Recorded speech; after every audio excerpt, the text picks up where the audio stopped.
College Football Highlights is brought to you by the United States Army as a public service.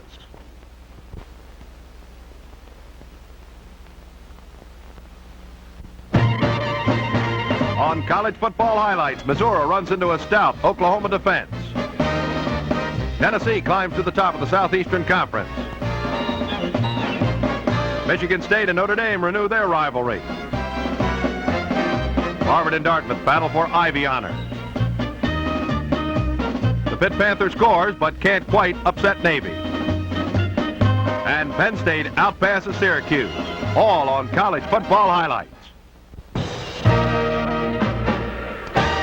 The Ivy League, long respected for high academic standards, often ridiculed for substandard football, presents the biggest game of the 1967 Ivy season. Dartmouth versus Harvard, both unbeaten.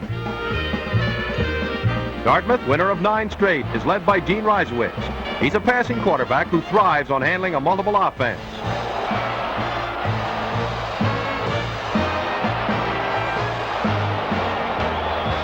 The men from New Hampshire clear a path to the end zone for Dave Boyle.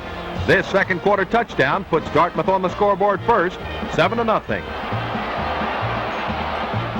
The Indians have been for the past 10 years the team to beat in the Ivy League.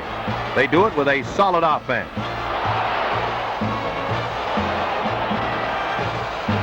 Sophomore quarterback Bill Koenig comes in for one play. He passes to Randy Wallach, surrounded by 3 defenders. Reisowitz, the best playmaker in the Ivy 8, climaxes this 51-yard drive. The option works and Dartmouth leads 14-0 at halftime.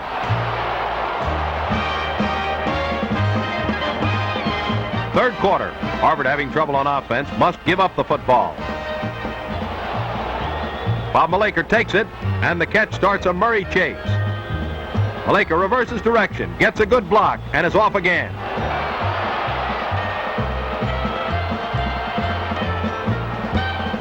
This 41-yard return sets Dartmouth up on the Crimson 38. The Indians have an opportunity to romp. Reisowitz and Steve Luxford mean to do just that. 20 yards are a good start. And the big senior knows how to finish what he starts. It's the second touchdown for Reisowitz and gives Dartmouth a 20-0 lead. If Harvard is to have any chance at all in this game, it must move now. 11 yards help the cause as the third quarter ends. Rick Zimmerman is the quarterback of the undefeated Crimson.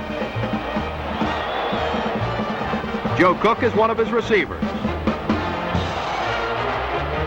From the 5, Ray Hornblower scores the first points for Harvard. The Crimson still trails 20-7, but the dam is broken. The flood is coming.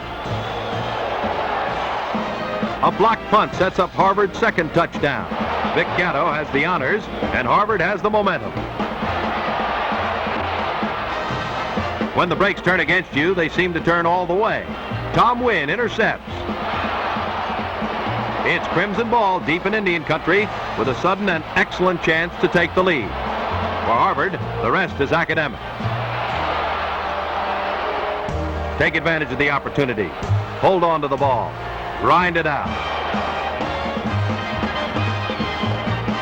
Give it to Vic Gatto.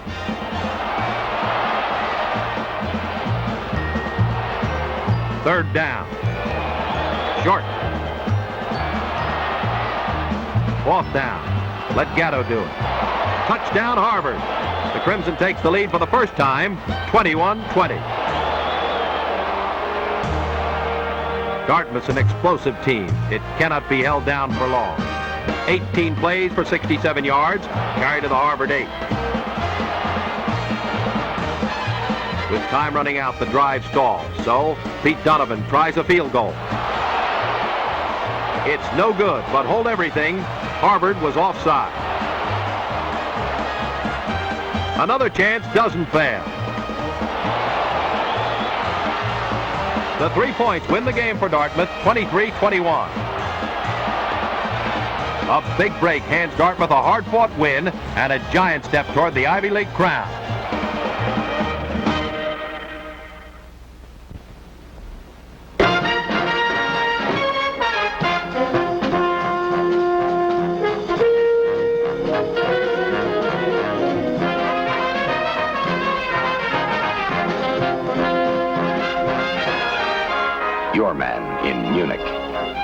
Sergeant Steve Nugent, medic, United States Army.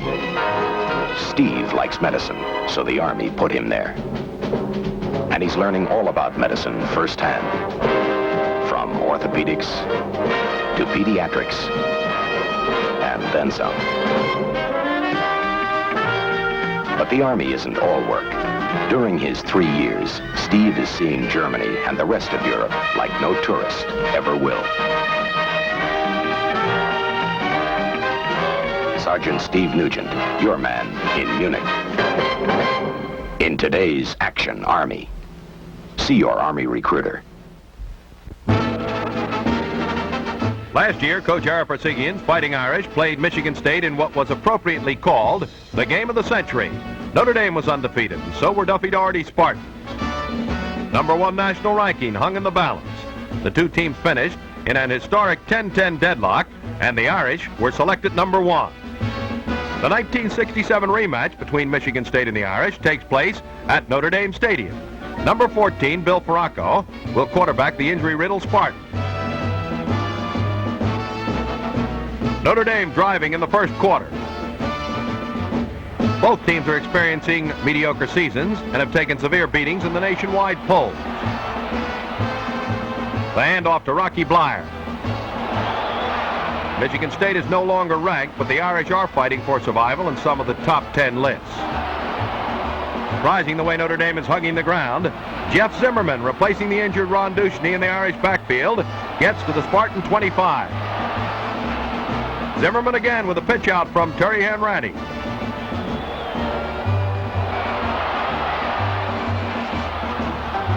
Second and goal at the 7. Zimmerman with daylight. Touchdown, Notre Dame. The Irish go 84 yards on the ground to take a 7-0 lead. Second quarter. Don Highsmith sets a tempo for a Michigan State reprisal. Highsmith for 15. Bill Farraco subbing for injured Spartan quarterback Jim Ray. Lamar Thomas makes the reception and races to the Notre Dame 35. Now the yards get tough. Kevin Hardy nails the ball carrier for a loss. 4th and 4. The Spartans try a field goal. Blocked by Mike McGill. Jim Smithberger recovers for Notre Dame. The Irish own one of the best passing attacks in football, but so far, they've done nothing but run, run, run. Rocky Bleier for 39 yards. On a 4th and 6 situation, the Irish make do with Joe Azara's 32-yard placement. Notre Dame leads 10-0. The Irish get the ball back on a punt, and Ratty's been waiting for this moment.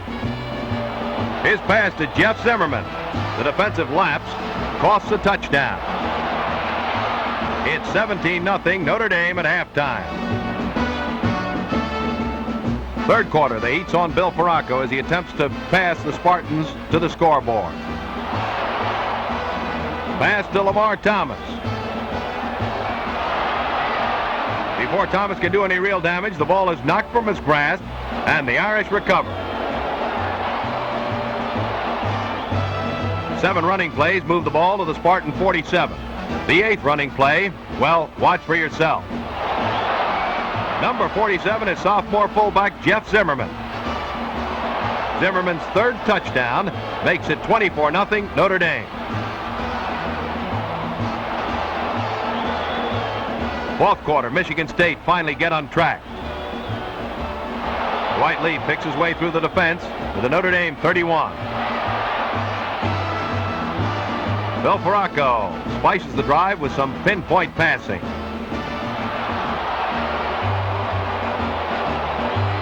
The Spartans trying to avert a shutout. The give to Dwight Lee. He's over. Notre Dame 24, Michigan State 6.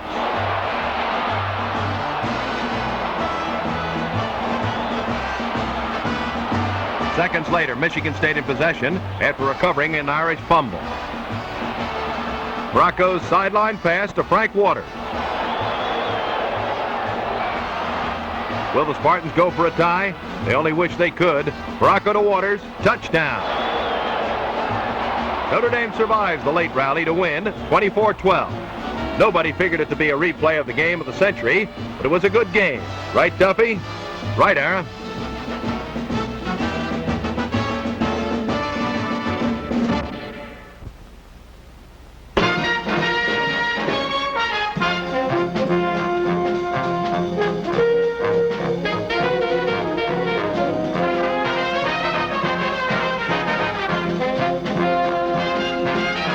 Your man in Livorno, Robert Watson, Specialist 4, United States Army. Bob holds hands with some of the sweetest communications equipment in the world. Purpose, connect the Army's Mediterranean operation with points north. Who puts this kind of trust in a 20-year-old? The United States Army. After duty, Bob sees Italy and its people, the way they live, the way they work, the way they play. He's seeing Italy like no tourist ever does. Specialist 4, Robert Watson, your man in Livorno. In today...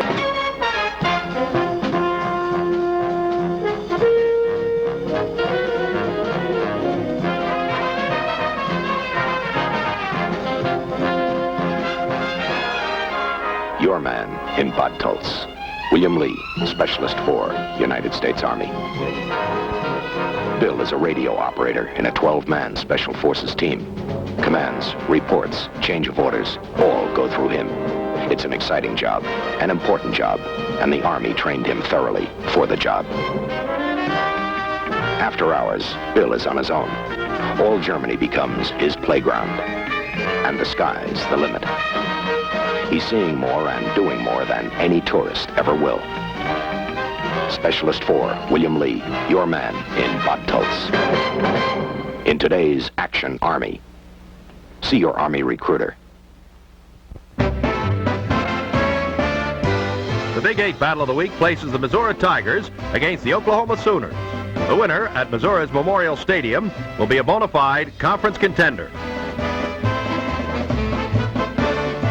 A defensive duel in the first quarter holds both teams scoreless, but Oklahoma's Bob Warmack has a method of ending the deadlock.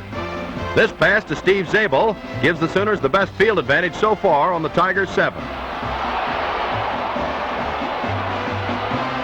First and goal on the 7. Ron Schatz for 1. Second and goal on the 6. Quarterback Warmack to the 1. Third and goal on the 1. Ron Schatz gets the honor.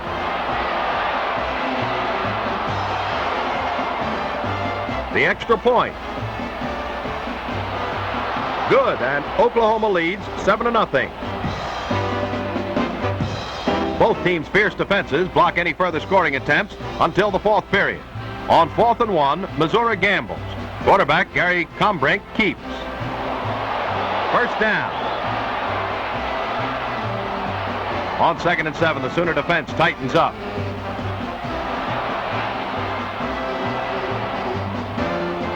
On 3rd and 10, trailing by 7 points, Missouri has to go to the air. John Titsworth makes the interception that ends the Tigers' last penetration into Sooner land. Final score, Oklahoma 7, Missouri 0. Today's victory, coupled with an upset of previously unbeaten Colorado, gives Oklahoma a clear bid for the Big 8 title. The walls of Pitt Stadium echo with a challenge to the midshipmen of Annapolis. Both Navy and the Panthers are trying to bounce back from losses suffered the week before. However, Navy is favored going into this game. But Pitt brings a surprise early in the first period. Gary Kramer, a sophomore fullback, gives the Middies their first shot.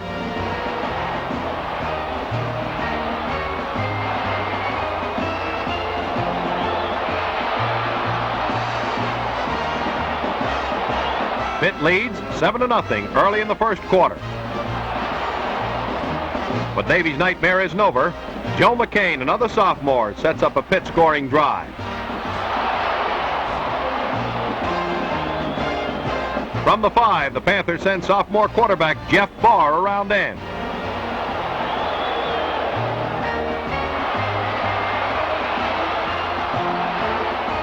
Pitt now leads 14-0. Navy's damage control starts operating. John Cartwright's passing is all that's needed.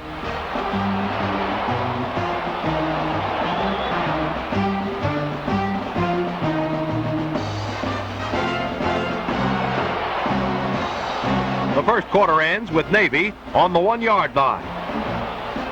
Then Cartwright shows why the Middies were pregame favorites. Navy now trails 6-14.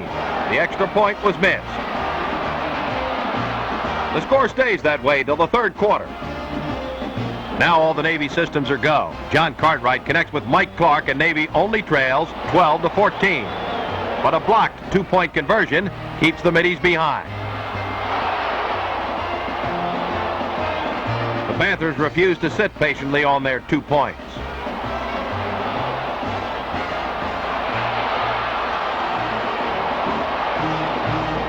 From the 1, Jeff Barr sneaks another score for the Panthers. Pitt now leads 21-12. Trailing by 9 points in the fourth quarter, Navy's disciplined passing carries them into striking distance. With only 5 yards to go, Middie quarterback Cartwright elects to keep.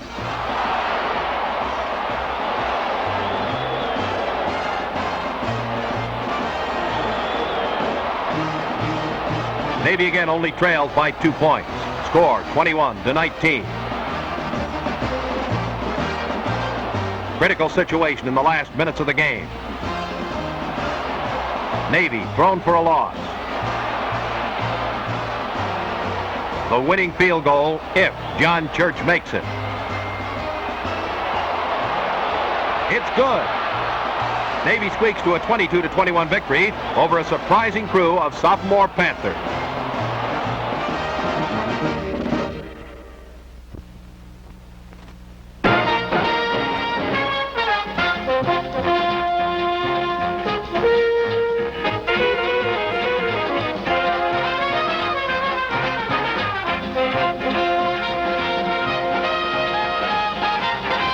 Your man in Japan, Prentice Molden, Specialist 5, United States Army.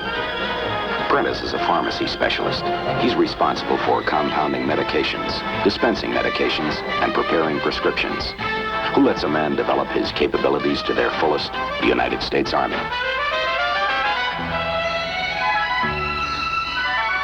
After work, Prentice often dispenses another kind of medicine, large doses of happiness to small children.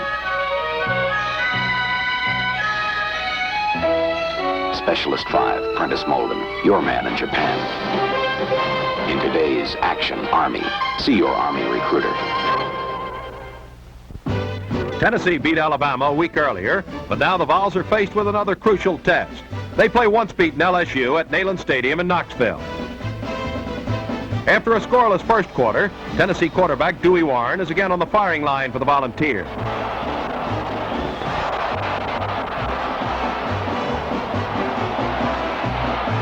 Out with an injury, Warren didn't play against Alabama or Georgia Tech, but he's back in action now. The famed Swamp Rat scores for Tennessee. The Vols go ahead 7-0 in the second quarter. Tennessee's high-powered offense continues to roll in the third quarter.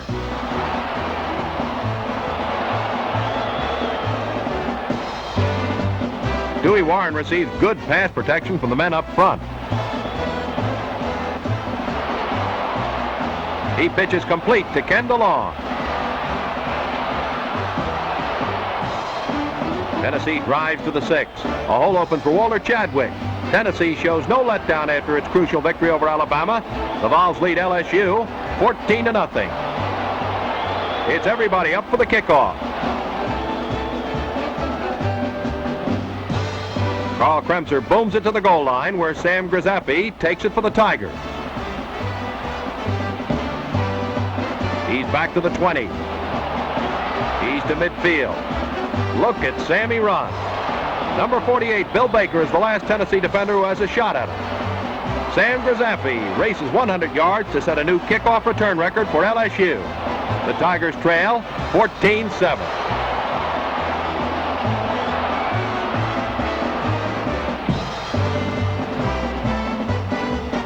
Tennessee refuses to rest on its one touchdown advantage. This is Richard Pickens weaving his way into the open. The third quarter ends with Tennessee still leading 14-7.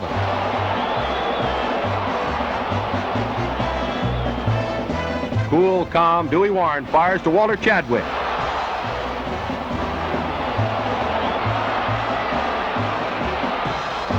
Here's how the defense sees the situation. Tennessee's Mike Goosh breaks into the clear. But Martin Fry wipes out his threat with a pass interception.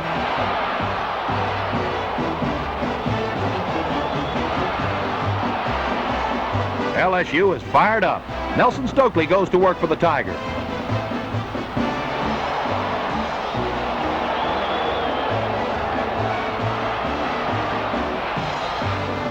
A 17-15 loss to Miami is the only blemish on the LSU record. Quarterback Stokely wants to keep it that way.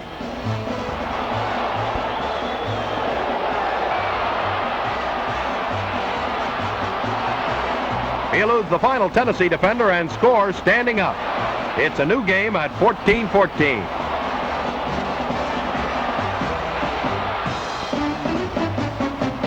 The winner of this game takes over first place in the close Southeastern Conference race. Tennessee is as tough as anybody.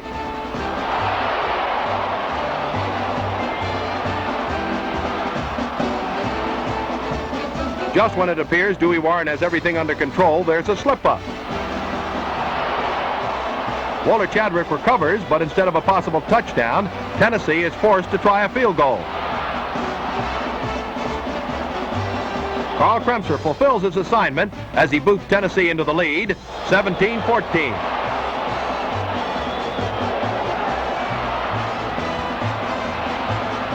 Kremser kicks off for Tennessee. He takes no chances of another long return. His low line drive is fielded by Eddie Ray.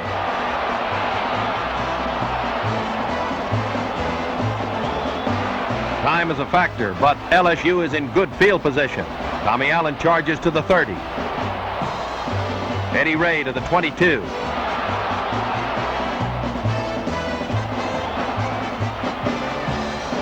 Tommy Allen to the 20 with 34 seconds remaining. On second down, LSU goes for the tie. Roy Erd's 33-yard attempt fails. Fourth-ranked Tennessee hangs on to its 17-14 advantage, beats LSU, and takes over undisputed possession of first place in the Southeastern Conference.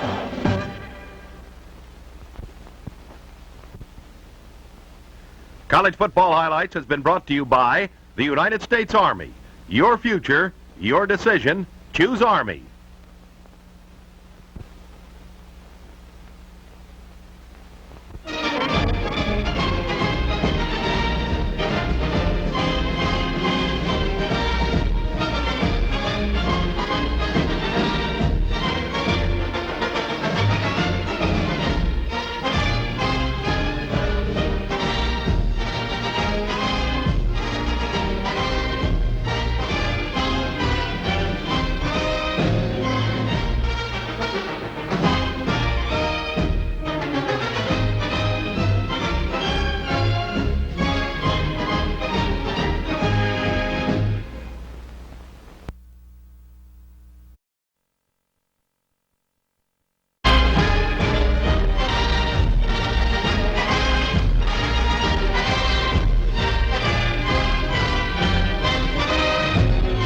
College Football Highlights is brought to you by the United States Army as a public service.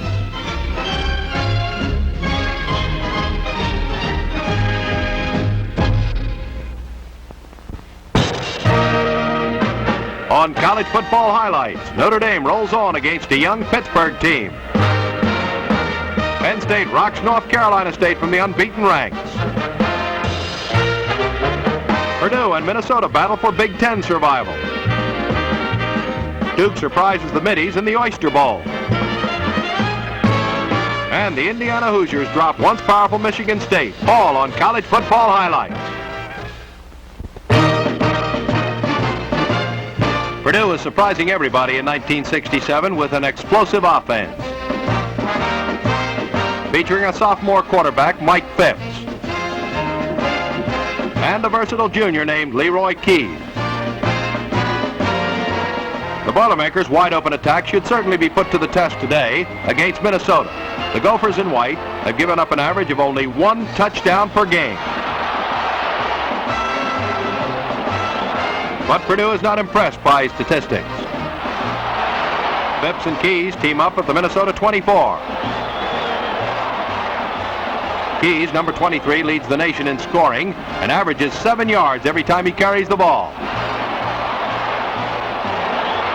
He's out at the 1.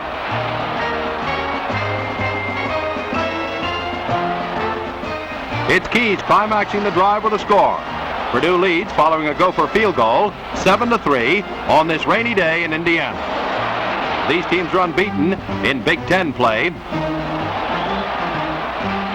UB Bryant picks up the Gopher offense.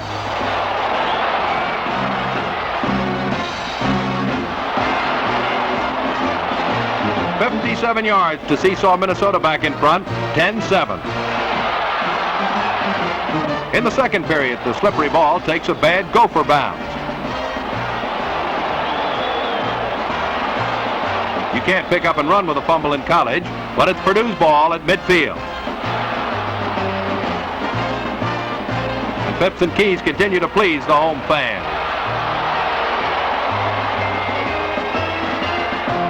Keys is known as Mr. Versatility. He's a constant passing threat.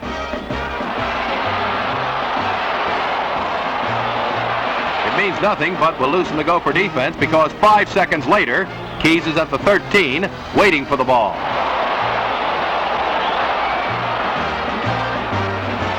On 3 consecutive plays, Keys is passer, catcher, and runner. And the Boilermakers are inside the Minnesota 10.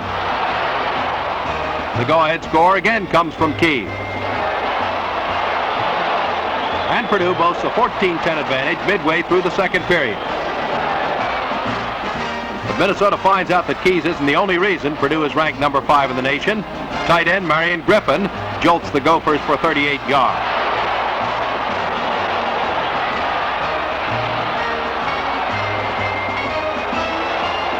And split end Jim Byrne will make 8 key receptions in this battle. At the Minnesota 27, Phipps spots Byrne open and hits the 6'2" senior on the run. Purdue's explosive offense is in command, 21-10 at intermission. The Gophers try to open up.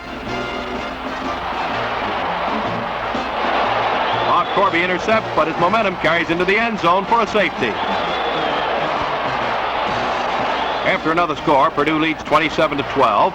The Boilermakers just don't know how to let up. Byrne struggles to midfield. Keys needs one more touchdown against the Gophers to set a Big Ten record. He's at the 25. Behind some crisp blocking, fullback Perry Williams slams 7 yards closer.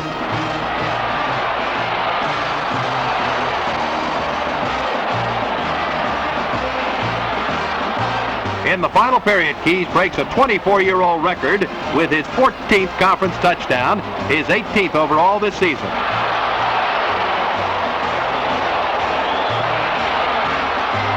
Keys, who also can play defense, is a strong candidate for the Heisman Trophy. Purdue, with a 41-12 victory over Minnesota, is itself in a strong position to claim the Big Ten title.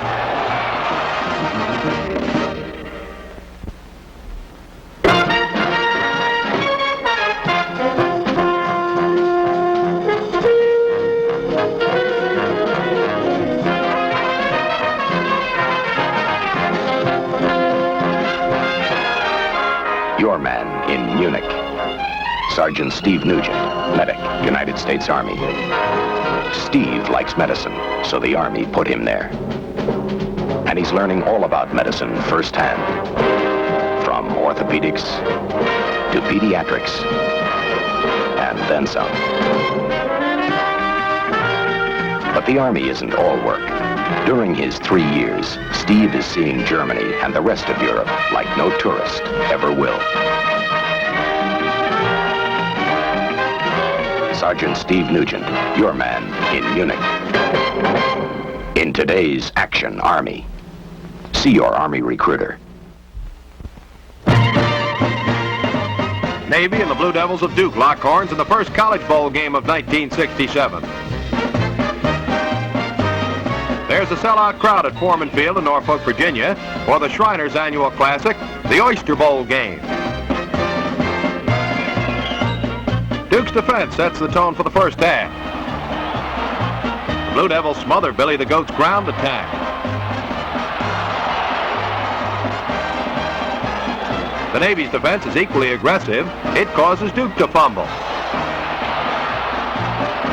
The Middies recover in good field position. The Blue Devils don't budge. Navy has but one alternative on 4th and 12. John Church attempts a 43-yard field goal. Perfect. The Middies go ahead 3-0. In the second quarter, Duke's offense takes the initiative. Larry Davis hands off to Pete Schaefer. The sensational sophomore tailback carries inside the 5. Ground power is all the Blue Devils use on this drive. Ground power in the person of Pete Schaefer gets the job done. Duke takes over 7-3. Navy's passing up till now has been ineffective. Quarterback John Cartwright finally gets the protection he lacked earlier and completes his first pass to Terry Murray. Dick Biddle's hammerlock tackle stops the Middie flanker on the 21. John Cartwright has thrown more touchdowns than any other Navy passer. Cartwright connects with Rob Taylor in the end zone.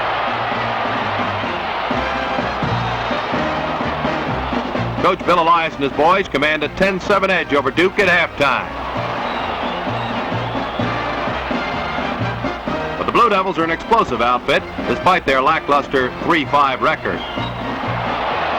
Quarterback Al Woodall, number 18, on a keeper for 29 yards. Larry Davis is Duke's alternating quarterback. Davis also likes to run. Davis scores. Duke in 6 running plays goes 58 for a touchdown to take a 14-10 lead over Navy. The Blue Devils get the ball back on a punt. Al Woodall passes to Henley Carter. Navy's defense has gone sour. 4th and 3 on the Middie 15. Larry Davis, the quarterback. Davis gambles successfully. Henley Carter scores. Duke increases its margin to 21-10. After the kickoff, first down Navy. Cartwright's pass deflected. Andy Beath intercepts. The Blue Devil defense suffocating.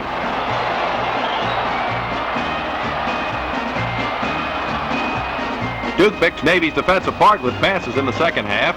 Confusion in the backfield. Then on a critical third down play, Davis hits Jay Calabrese for 20.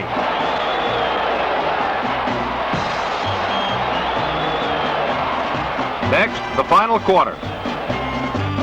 Duke on the Navy 20, needing a yard for a first down. Larry Davis gets it and more. Davis ruled out of bounds, back on the 4. First and goal to give to Pete Schaefer, who scores his second touchdown. Duke 27, Navy 10. John Cartwright in a vain attempt to rally the Middie. The defense has allowed Cartwright to complete only 7 of 17 passes so far. Cartwright's 18th attempt falls into alien hands as Don Brannon intercepts. And returns for an apparent touchdown, but he stepped out on the 2. Those final 2 yards are taken care of by Jake Devonshire. The Middies score a meaningless touchdown later. Duke is king, 35-16 over Navy in the Oyster Bowl.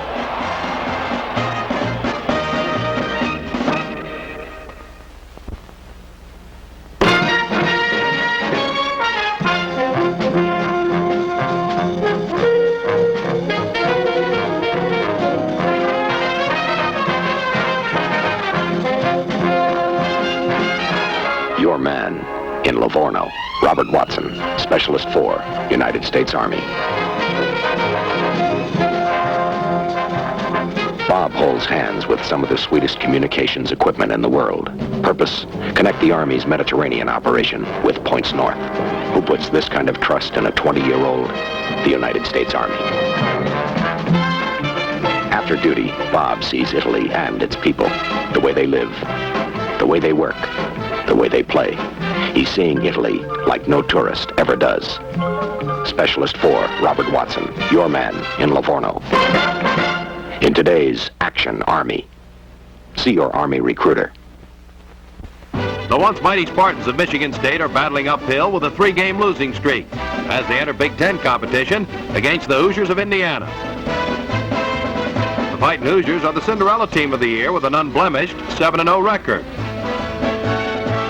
Dark skies and rain make for less than a perfect football day. After a scoreless first quarter, the Hoosiers try to pry loose from the Michigan mud, but a fumble recovery by Charles Bailey sets the Spartans up on the Indiana 7. But the Hoosiers find their defensive footing on the ground. Tom Balunas stops Dwight Lee for no gain. Indiana is just as adept at stopping the aerial attack. So on 4th down, the Spartans settle for Mitch Pruitt's 24-yard field goal. It's good. Michigan State takes the lead, 3-0. But the Hoosiers came to Spartan Stadium to play football. Harry Gonzo opens the third quarter with his completion to Eric Stahlberg. A penalty moves Indiana to the 19, where Gonzo again tests the Spartans' pass defense. Al Gage makes it to the 3.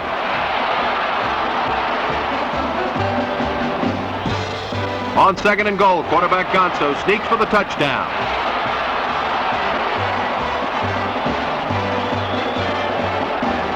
Indiana takes the lead, 7-3. Michigan State is stopped again by the Indiana defense and is forced to punt.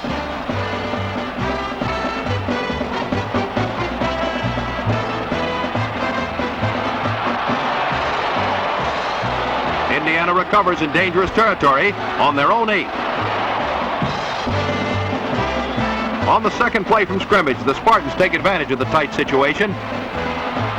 Harry Gonzo is thrown into the end zone by George Chatlis.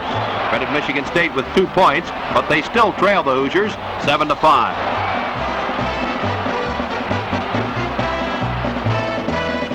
Quarterback Jimmy Ray comes right back with a way of closing the Indiana lead. He gets help from Al Brenner.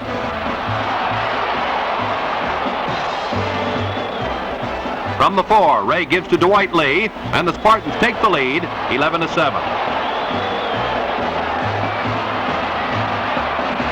4 points is not enough in the third quarter, so the Spartans gamble on the 2-point conversion. Charlie Wiedemeyer to Al Brenner makes the risk pay off.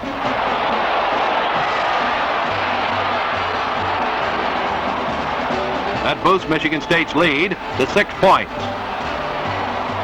But the fourth quarter has to be played yet, and Indiana's sophomore halfback, John Eisenbarger, is a hard man to stop.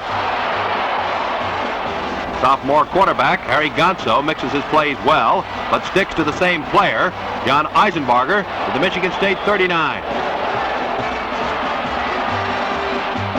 Indiana continues its drive with its best pair of feet forward. John Eisenbarger for 13 yards more.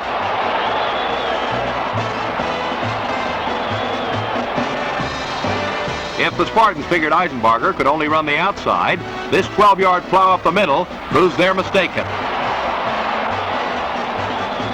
From the Michigan State 5, Eisenbarger makes his 59th yard in this Hoosier drive. Indiana takes back the lead, 14-13.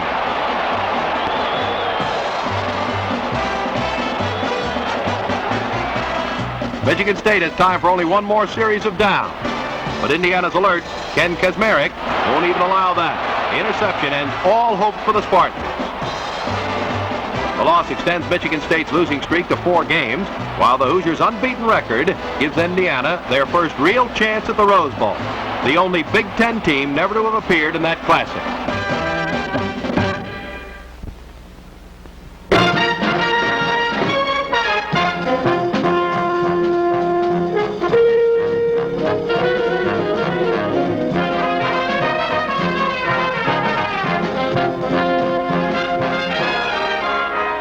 man in Bad Tolz. William Lee, Specialist 4, United States Army. Bill is a radio operator in a 12-man Special Forces team. Commands, reports, change of orders, all go through him. It's an exciting job, an important job, and the Army trained him thoroughly for the job. After hours, Bill is on his own. All Germany becomes his playground, and the sky's the limit. He's seeing more and doing more than any tourist ever will. Specialist 4, William Lee, your man in Bad Tolz. In today's Action Army, see your Army recruiter. What can the University of Pittsburgh do? 13 sophomores are in the starting offensive and defensive lineups. They're facing Notre Dame, one of the nation's top teams. What can they do? Learn football the hard way. And learning football the hard way can result in one of the most frustrating Saturday afternoons ever.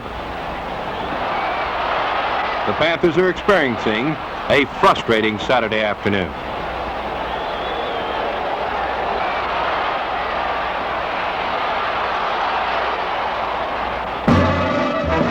The Pittsburgh Panthers provide the action and welcome the Fighting Irish of Notre Dame to Pitt Stadium.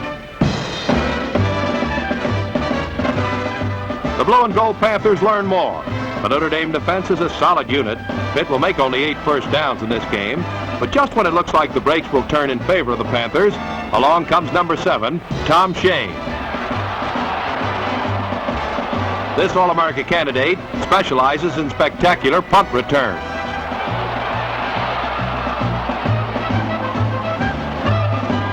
But the lesson is not over. What the offense learned, so can the defense. Terry Ratty is a good teacher. Then there's the offensive line that opens the big holes in the Pitt defense for runners like number 47, Jeff Zimmerman. Big number 47 concludes this course with a touchdown.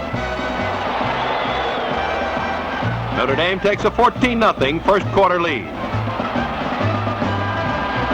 The second quarter is no different. Pittsburgh punting.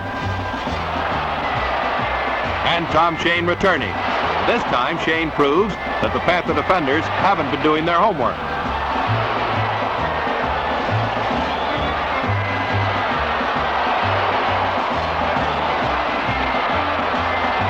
A 78-yard touchdown, and Notre Dame leads 24-0 at halftime. Have mercy on our Panthers. In the third quarter, the overworked Pittsburgh punter must kick from his own end zone. This time, the ball caroms off the side of his foot and travels all of 16 yards. What can happen next? Terry Ratty will illustrate. Make the most of a busted play. Then the man who is known as one of collegiate football's best quarterbacks demonstrates once more how to make the breaks pay off and add up to a 30-0 lead.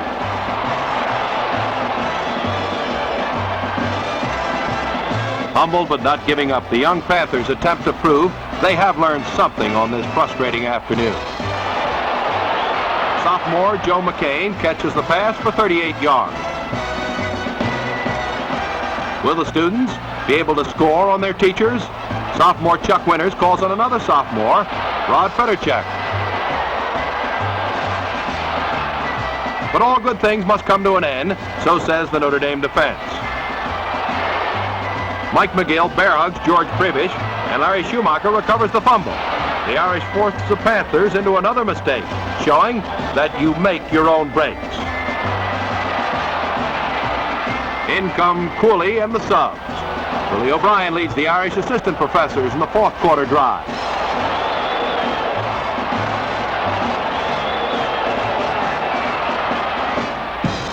Ever hear of Frank Cornetti?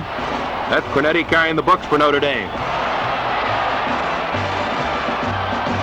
O'Brien gives Cornetti another chance. He runs like one of the faculty.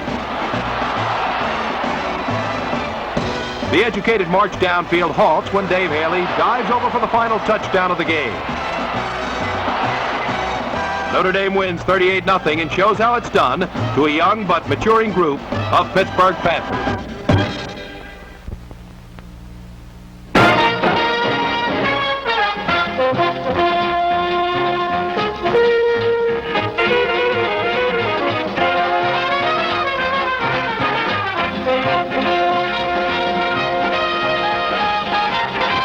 Your man in Japan, Prentice Molden, Specialist 5, United States Army. Prentice is a pharmacy specialist.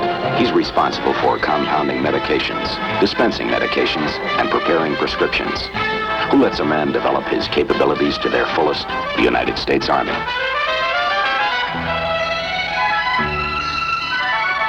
After work, Prentice often dispenses another kind of medicine, large doses of happiness to small children.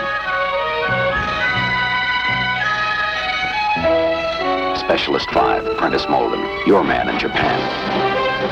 In today's Action Army, see your Army recruiter.